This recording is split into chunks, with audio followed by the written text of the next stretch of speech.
Welcome to TALRadio English. This is CXO Showtime with your host Akshay. Good education is essential for kids because it provides them with the necessary skills and knowledge to succeed in life.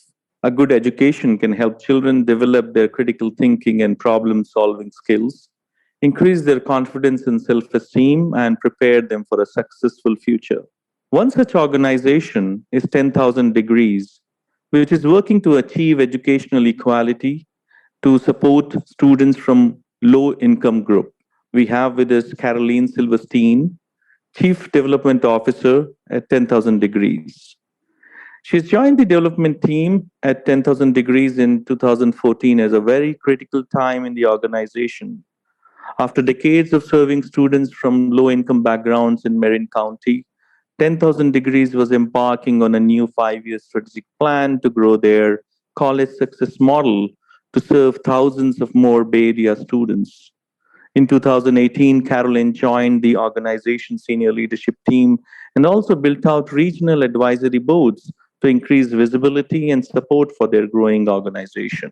Caroline has previously served as a senior program manager at CRDF Global and holds an MA in International Affairs from George Washington University and BA from College of Worcester.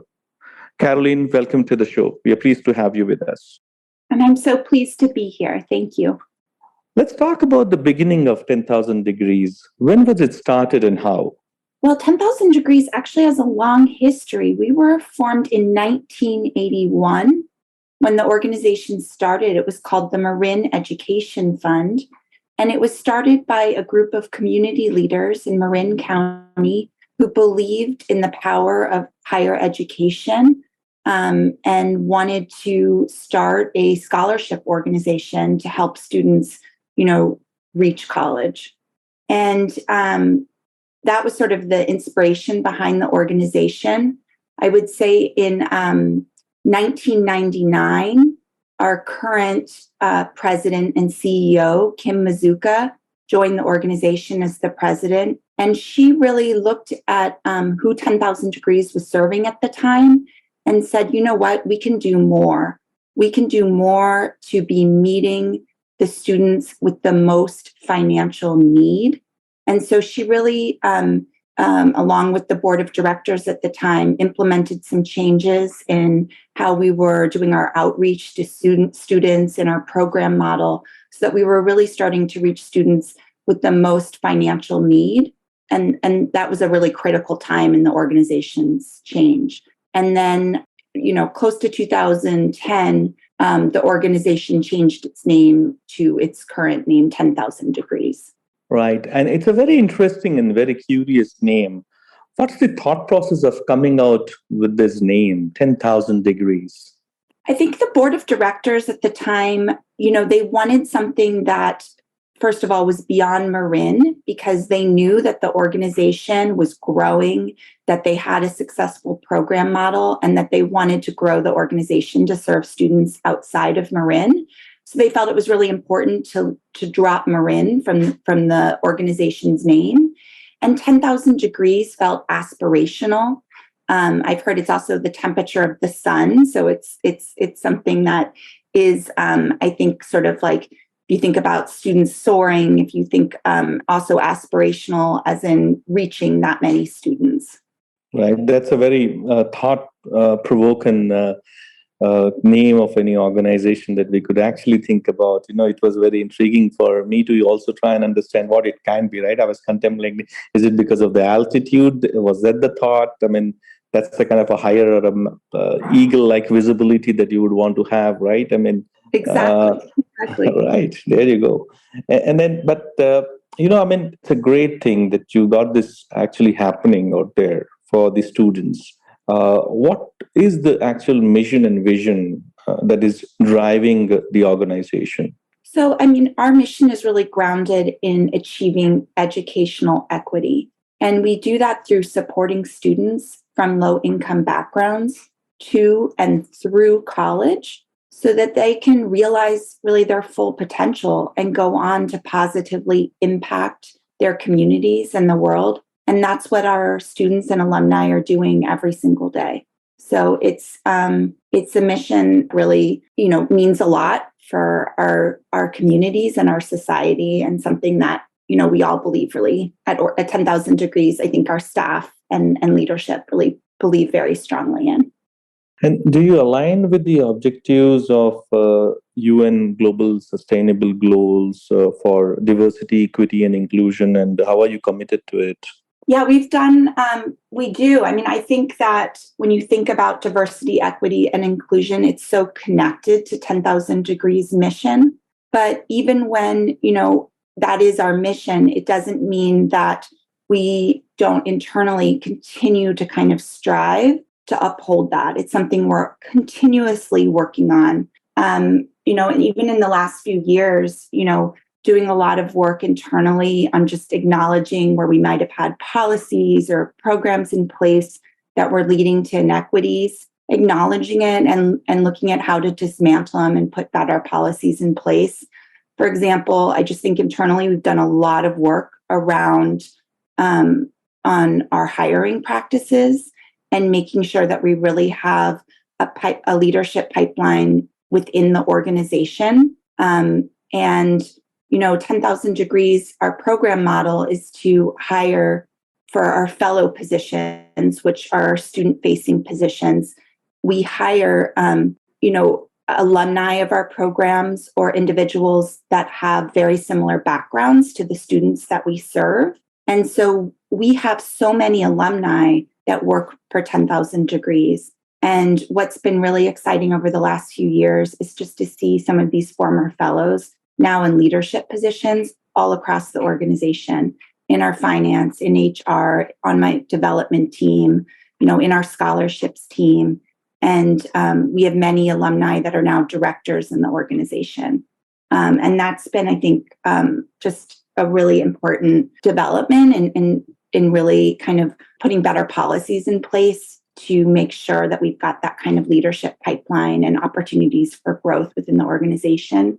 Our board of directors has also established a DEI committee. They're doing a lot of thinking on the board level about just how structural inequities, impact our organization and how best to address it. A couple of weeks ago, I attended along with our board a DEI mini retreat where they were just, looking at those sort of questions of power, of privilege, thinking about, how different situations might be for our students compared to our board member, and just looking at, thinking, doing some soul-searching thinking, talking with each other, sharing ideas.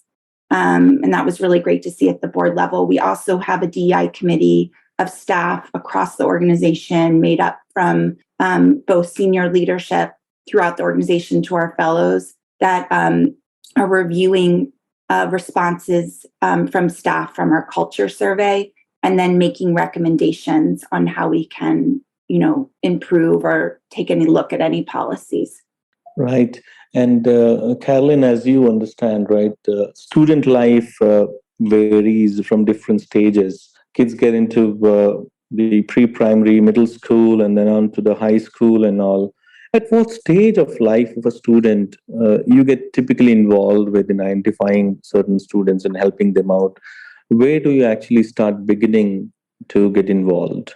So I would say for most of our program areas, where we're really starting to get involved is their junior year of high school. We have programming over the summer called our College Opportunity Summit that is available to students in all of the Bay Area counties where we serve. And we have this College Opportunity Summit gives our students a lot of information on just starting to think through the financial aid process, the college process. And that's where students can start to get linked up with our fellows who are on our partner school campuses. And we're serving in 8 Bay Area counties: San Mateo, Santa Clara, Marin, Napa, San Francisco, Sonoma, and Lake counties. So then once the senior year, we have our fellows on our partner school campuses actually working directly with our students. We meet our students where they are. So in the lunchroom, going into their maybe government or civics classes and giving workshops. They're available as an on-site resource to really help our students complete the FAFSA, which is the free financial aid form, U.S. government form that students need to complete to receive their Pell Grant. Or if they're an undocumented student, it would be the California DREAM Act. And so we help our students complete those forms. They can be very confusing forms if you don't have some guidance. And most of the students that we serve are first generation students. And so while their families are very supportive of them going to college, they often don't have the knowledge of how the U.S. college system works. And so getting that assistance from our fellows is just really important. Yeah, and then is it also true that the students don't require any GP or test scores to participate for any aid that they are looking for? Is that correct? That is correct. We think of ourselves, we are equity focused and student centered. And part of that is being really community based in our scholarship versus having a select-in or merit-based scholarship.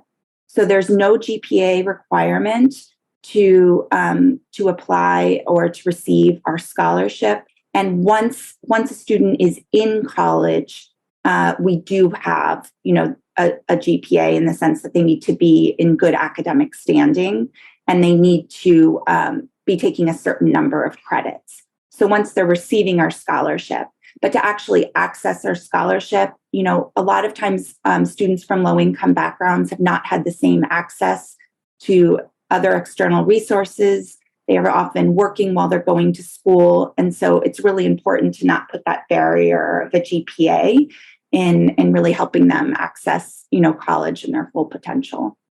So basically, once a student comes under the umbrella of 10,000, right? I mean, that's where they started getting nurtured and all. And what's about the web grants for students' accounts? Can you talk about it a little bit more about the web grants? Oh, the web grants. Yeah. So those are how students manage their state financial aid, which is called the Cal Grant. 10,000 Degrees partners very closely with CSAC. And that is a California organization that awards state aid. So we have a close partnership with CSAC. They really rely on us in some of our partner areas to communicate and to help spread the word about the Cal Grants to our students and get students set up with those web grants and access them. So it's something that is free for every California student to set up, but to access those Cal Grants, they need to set up a web grant account. And that's one of the things that 10,000 Degrees Fellows can help students set up. There's a website where you go in and create your web grant. And how are you achieving the objective of more financial support and less student debt? That's a very, very interesting topic that you're talking about as part of assisting the students, right? I mean, obviously, like when students take financial aids and all, right? I mean, they also tend to get into some kind of a loan or a debt around it. So how are you trying to balance that and create a scenario for more proactive learning rather than getting buckled under the pressure of loans, right? I think you've hit on something that is just so incredibly important. And it starts really early with 10,000 Degrees in our education. So this past week, I've been at a couple of them. We do Money Matters workshops, which are really an opportunity through experiential learning. We go into partner high schools, and we actually through a simulation, we have students as if they've just received their award letter for school from their college with their financial aid package. And then they have to go around to different sort of tables, and as if they're trying to find their housing, pay for their transportation, pay for their meal plan, pay for their books, sign up for their class. And through that learning, just the expense related to college.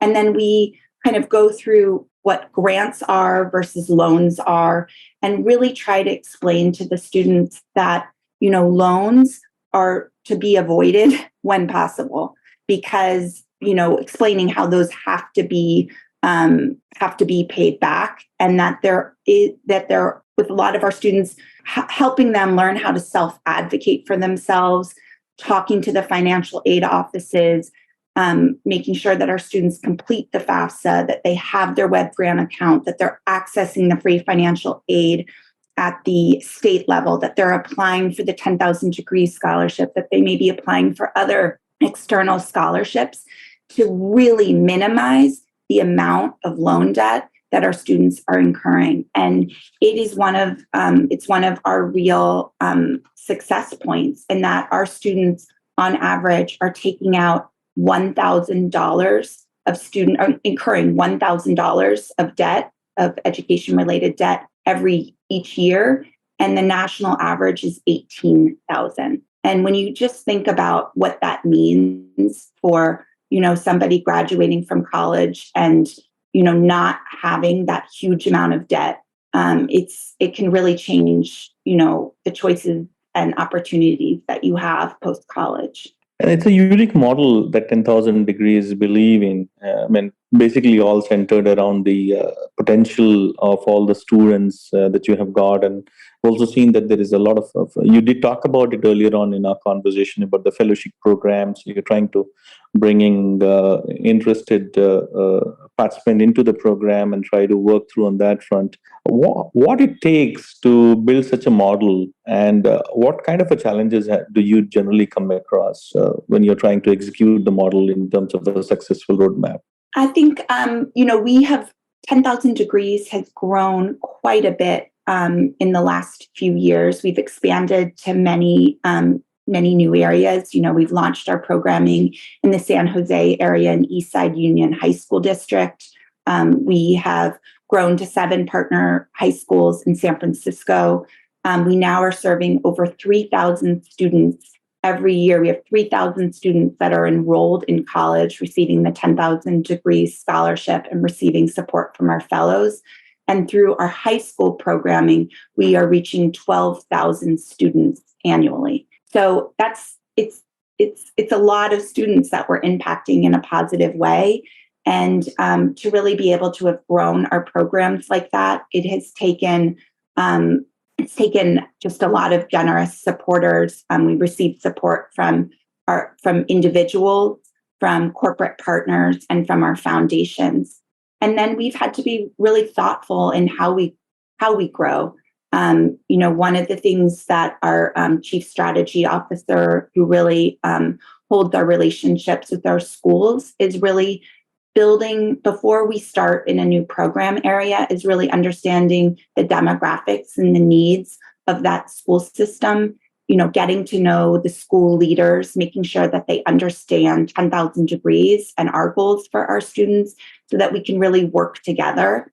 And that's incredibly important, having that buy-in from the school leadership, from the teachers, from the counselors, so that we can all work together to best serve our students. And that's something that we really think about when we decide, which new schools to sort of to start serving students, is the need level of the community, and then making sure that we have that sort of buy-in and close partnerships with the schools. Yeah, I would like to understand about it. You talked about the support, right, for the organization. Support is very, very critical for any organization to have a very strong foundation and lead the way forward. How is this support coming in for 10,000 Degrees? Do you partner with, and in what levels do you generally partner with? So we have, this year we have an $18 million budget. So, that is a lot to fundraise for every year, which is my job. We receive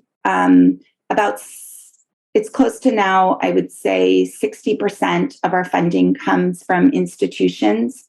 So we have many generous foundations that support our work, and about the other 40% comes from individuals. And we have about 1,800 individuals that make generous gifts to 10,000 Degrees every year.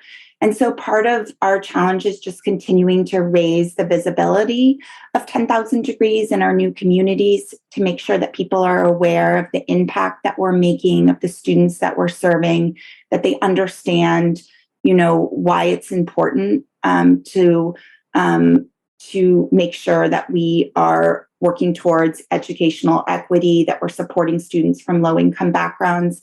I think increasingly corporate partners understand the value proposition of partnering with 10,000 Degrees because they're very concerned about workforce development. And they understand that the best way to make sure that they have a workforce for the future is investing in education. And so our corporate partnerships continue to grow. And it's not just with our corporate partnerships. It's not just about the dollars. It's also, volunteering as career mentors for our students, giving our students networking opportunities, internship opportunities. Our students tend to be under-resourced. They don't always have the sort of networks in place. And that's how a lot of people get their first jobs, is sort of through who you know. So making sure that we give those students opportunities, our students opportunities to get valuable work experience through internships, to have networking opportunities, to have career coaches are all really important too. Absolutely. And then the key is like what kind of a support can we provide, not just from the financial or the structural support that you would have, but also in terms of the intellectual support, right? I mean, and you have these programs of young professionals, alumni council, and then you're also looking forward to bring on board fellows as well, right? What does it actually mean now? If there are people listening to our interview over here, they want to basically get associated as part of a fellowship, right? I mean, or be a part of your alumni. What are the ways and means that they could get collaborative with 10,000 Degrees? So just to clarify, our fellows are actually paid positions, paid fully benefited positions at 10,000 Degrees, and those fellows are usually within the first couple of years from graduating from college themselves and from similar backgrounds as their students, so low-income backgrounds, first-generation students, and they're committing to a 2 to 3 year fellowship with 10,000 Degrees, and they are sort of the engine for our growth. They're the ones that are working on our high school and college campuses directly with our students. So we now have over 50 fellows working for 10,000 Degrees. So the fellowship program has really grown. Where people can volunteer for 10,000 Degrees is a volunteer. One of the things that we have continued to grow, and I just talked about it a little bit, is our career success program. So we we recognize that, while our mission is really about supporting students to and through college, that after college, that transition from college to career can be really difficult, and students need that guidance. And so we have established as part of our new strategic plan a career success program. And for our career success program, we're really looking for volunteer career mentors that can have those everything from a career exploration conversation with our students to helping them prepare for their first interview, to helping them understand whether graduate school is necessary to move forward in the career that they're thinking about, to help them, like I talked about, network. And so we've set up a career mentoring program, and we're actively looking for career mentors, especially student individuals that themselves are first generation or people of color. And there's certain industries that we're also really looking for career mentors. Healthcare, technology, we finance. There's several different. Those are some of the more popular industries for our students. Right. And then the first gen students, right, that is very important for us to understand over here. They do not generally have any support structure who can guide them in terms of understanding the topics that they take in school and all, right? And 10,000 Degrees has come up with this initiative, Achieve, What are the nitty-gritties of that program, and how can students be a part of Achieve initiative? Achieve initiative. So our, I think when we are thinking about first generation students, you're right. It's really which are most of the students that we serve.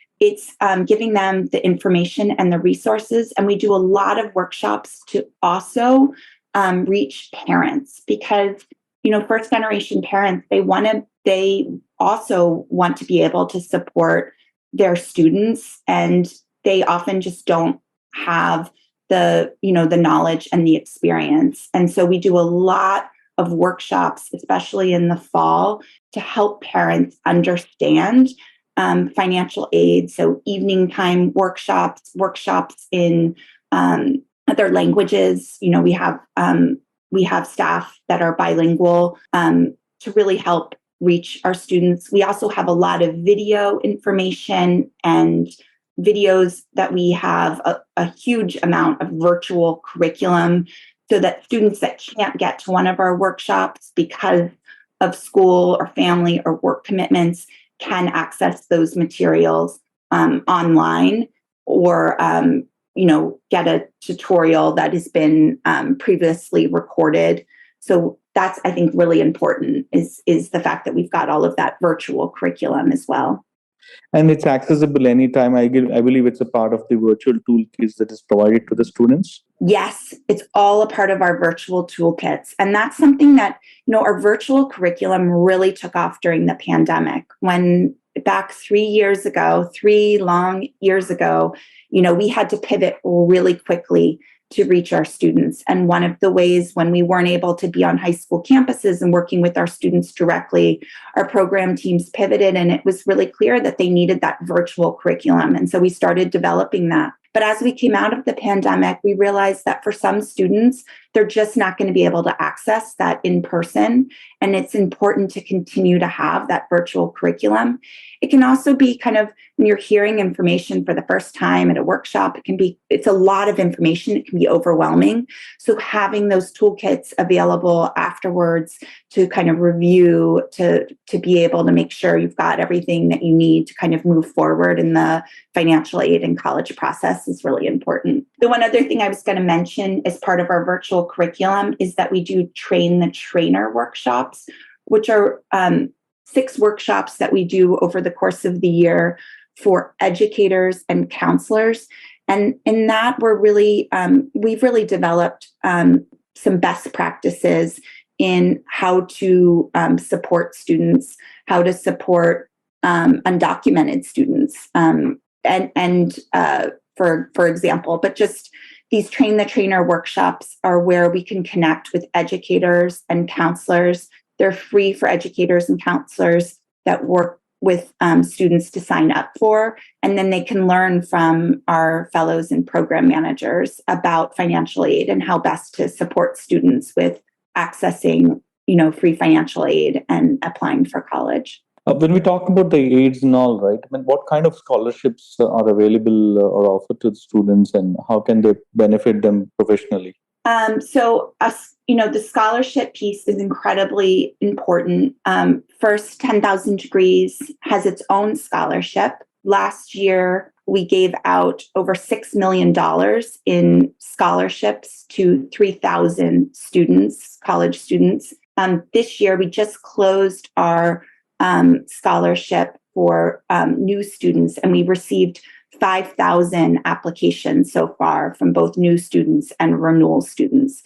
So the scholarship is incredibly important. And as we've talked about with our scholarship, we don't have a GPA requirement and or test scores, and we support students that are undocumented, which is also really important because undocumented students cannot access federal Pell Grants.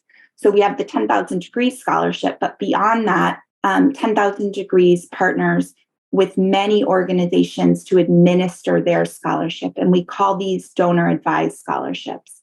And for example, a company may come to us and they really want to invest in students that are pursuing careers in engineering. And so they will provide us the funds to administer their scholarship for engineering students. And so then we take care of the whole application process for them and actually administer the scholarship check to the student.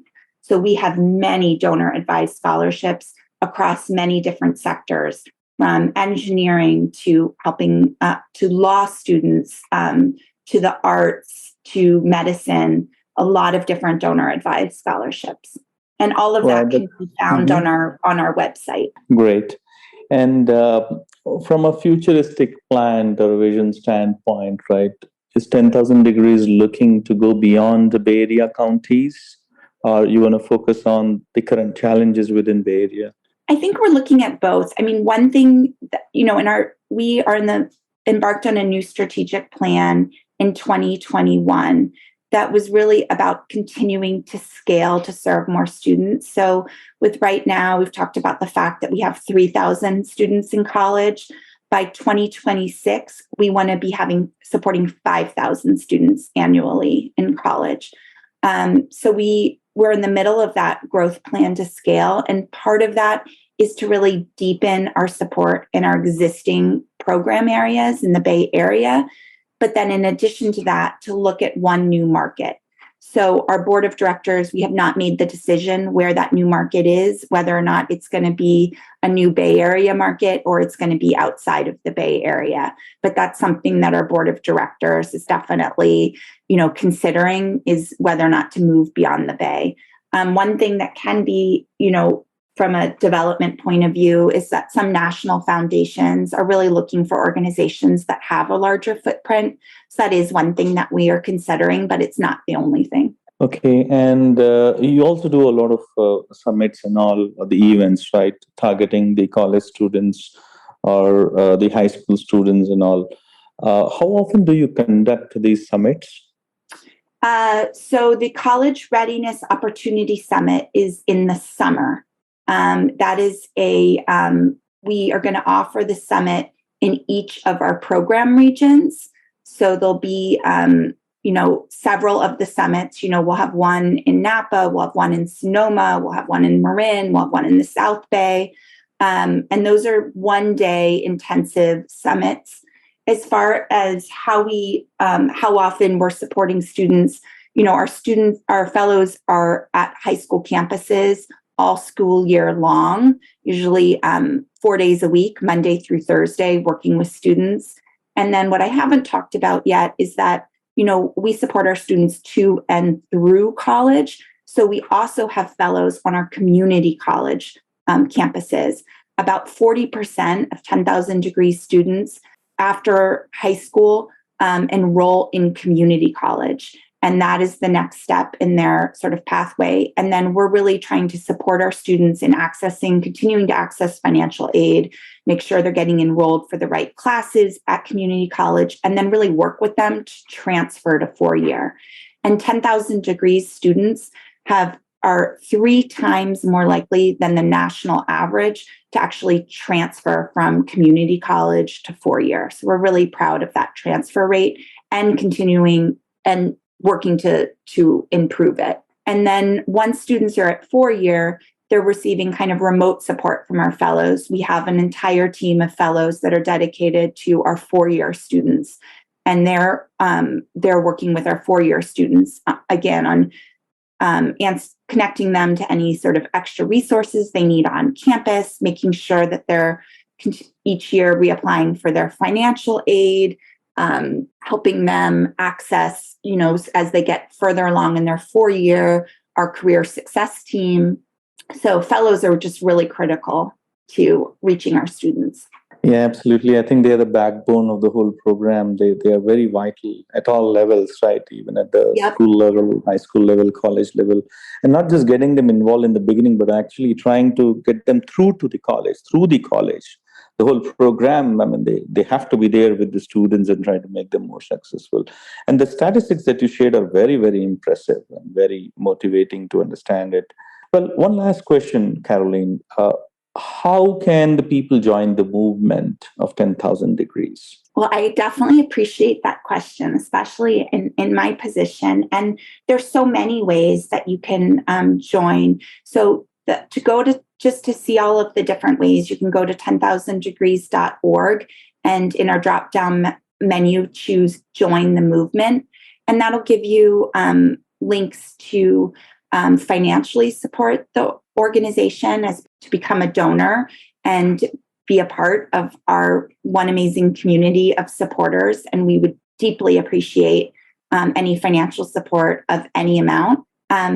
You can get connected with us, as I've talked about, as a volunteer, as a career mentor, as volunteering to help with a career workshop, to serve as a career mentor. And we're also looking to build out our advisory boards in each of our regions. And our advisory boards, for example, our advisory board in the South Bay is made up of individuals that represent important corporate partners. We have the superintendent of Eastside Union High School District. Len Vanderzee serves on our advisory board, so educational leaders.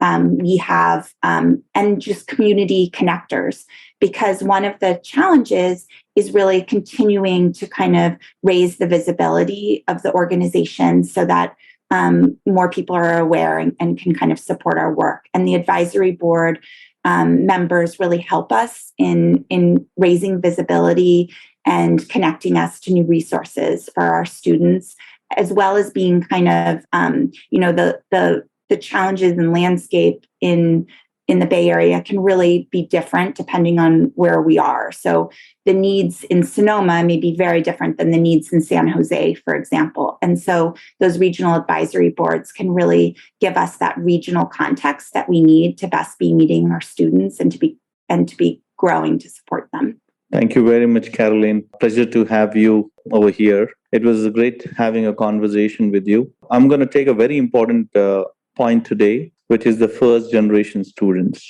It means a lot. It means a lot. And I think you are aiming at the right thing, right? The first gen students are the most deprived kids who have no guidance in whatsoever in how to steer and structure their careers and growth plan. I think it's a fabulous and a very wonderful effort that you guys are doing. Thank you very much. Thank you so much for the opportunity, Akshay, to come today and to share with your listeners more about 10,000 Degrees. It's been a real privilege to just be able to talk about our work and something I just believe in so wholeheartedly. So thank you. Thank you very much, Caroline. Have a very good day. Thank you.